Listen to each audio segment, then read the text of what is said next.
यवतमाळमधील भांबरखेडा ते मुळावा रस्त्याची अवस्था ही दयनीय झाली आहे। मागील 8 महिन्यांपासून वाहन चालकाचे हाल होत आहेत। खोदून ठेवलेल्या रस्त्यामुळे उसाचा ट्रॅक्टर चढवण्यास देखील त्रास होतोय। कोणतेही अधिकारी या रस्त्याची पाहणी करण्याकरता देखील आलेले नाहीयेत। जर काही कमी जास्त झाले तर जीवितहानी होण्याची देखील शक्यता वर्तवली जाते। प्रशासनाने याची लवकरात लवकर दखल घ्यावी अशी नागरिकांनी मागणी देखील केली आहे। याचा आढावा घेतलाय आमचे प्रतिनिधी संतोष आडे यांनी।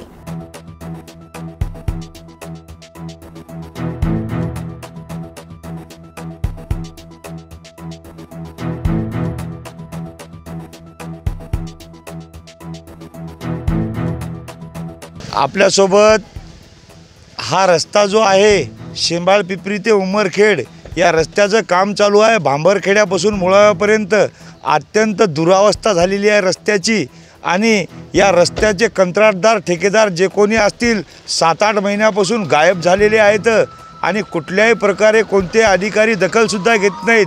हे ट्रॅक्टरधारक, ट्रॅक्टर वाहनवाले, चालक, मालक, ऊसवाले शेतकरी हे आपल्यासोबत आहेत। आपल्या प्रतिक्रिया देतील। खेड्याहून आणतो ऊस, पण एकाच नाही, खूप 7-8 खेड्याहून ऊस येते इथून या रस्त्याने वसंत कारखाना। या रस्त्याबद्दल काय म्हणणं आहे आपलं?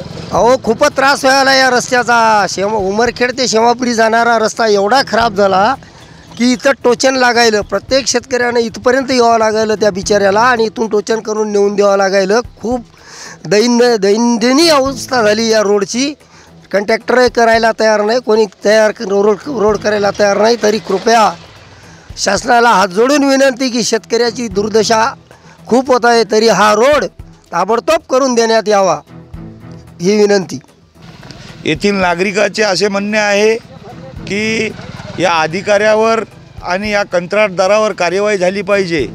तरी शासनाने, प्रशासनाने दखल घेऊन तात्काळ कारवाई करून हा रस्ता चांगला करून देण्यात यावा।